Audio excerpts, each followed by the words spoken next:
આવીએ છીએ. મિત્રો, આઈટીઆઈ અને શાળાઓ અને કોલેજોમાં સેલિબ્રિટી એજ્યુકેશન પ્રોગ્રામ ચાલી રહ્યો છે. તેનું લક્ષ્ય શાળામાં વધુ અર્થપૂર્ણ તક પૂરું પાડવા અને શિક્ષણ વિકસાવવા માટે મદદ કરવાનું છે.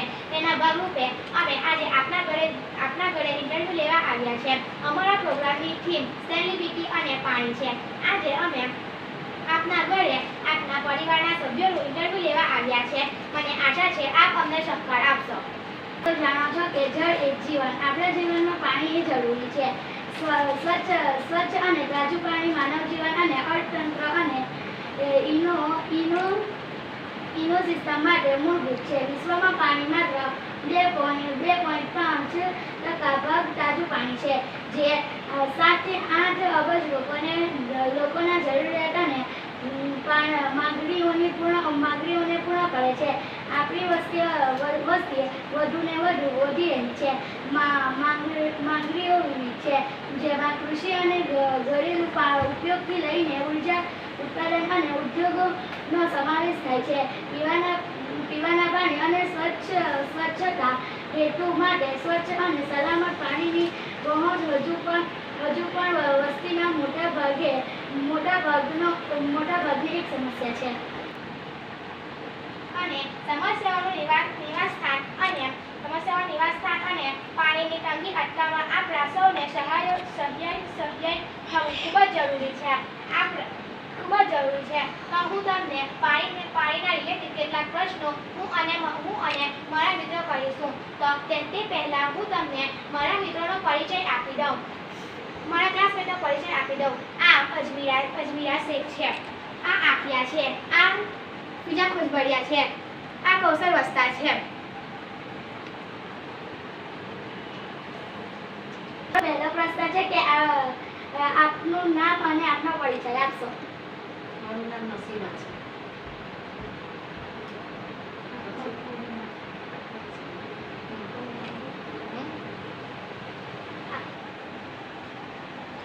મારો પહેલો પ્રશ્ન છે કે તમે આપનું નામ અને આપનો પરિચય આપશો.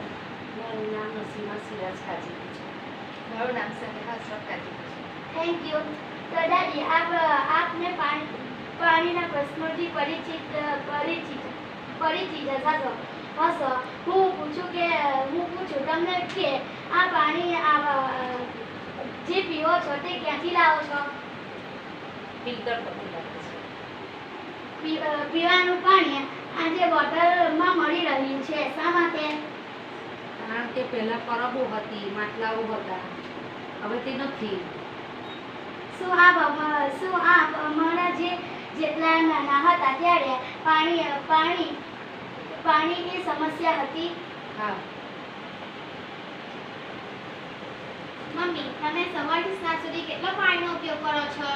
અમારા ઘરમાં ફેમિલી મોટી છે, માટે અમારે વધારેમાં વધારે 1000 લીટર પાણી વપરાતું હશે. તમારા ઘરમાં કેટલા સભ્યો રહે છે? અમારા ઘરમાં 12 ફેમિલી મેમ્બર રહીએ છીએ. તેમાંથી સૌથી મોટા કેટલા છે? એમાં મોટા 12 છે અને એ મોટા 8 છે અને નાના 4 મેમ્બર છે. તમારા ઘરમાં સૌથી મોટા મેમ્બરનું નામ શું છે? અમારા ઘરમાં સૌથી મોટા મેમ્બર સિરાજ મુસા કાજીપુર. પાણીની બચત કરવા માટે તમે શું ઉપયોગ કરો છો? પાણીની બચત કરવા માટે તમે પાણીની બચત કરવા માટે શું કરશો?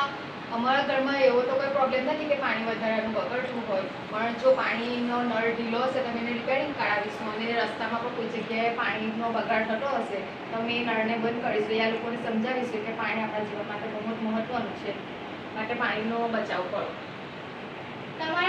તમે જ્યારે નાનપણમાં હતા ત્યારે પાણીની વ્યવસ્થા પણ કેવું હતું? તમે નાનપણમાં હતા ત્યારે પાણીની વ્યવસ્થા પણ કેવું હતું?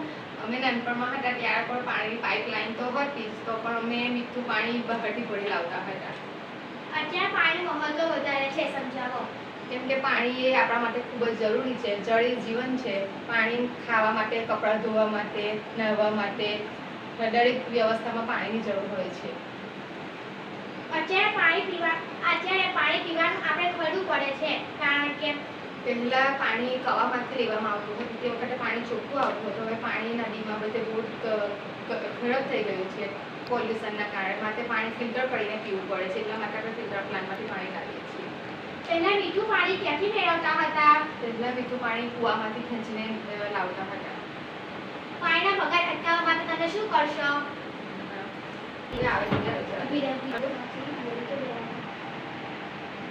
પાણીનો બગાડ અટકાવવા માટે અમે પાણીને યોગ્ય રીતે યુઝ કરીશું. એનો વધારાનો ઉપયોગ નહીં કરીએ અને જો કોઈ જગ્યાએ નળ કે એવું કંઈ ચાલુ હશે તો એને બંધ કરીશું. અને અમુક લોકોને આદત હોય કે કપડાં ધોવા માટે યા વાસણ ધોવા માટે એક નળ ચાલુ રાખે છે. તેમને આપણે એ કરીશું કે પાણીનો બચાવ કરો. પાણી ઘણું મહત્વનું છે. તમારો ખૂબ ખૂબ આભાર કે તમે તમારો કિંમતી સમય આપી અમારો જે કંઈ પ્રશ્ન હતો તેની સમજ આપી અને તમે ઘણું સારું સમજાવ્યું જેનાથી અમને ઘણી સારી સમજ પડી ગઈ. આભાર તમારો.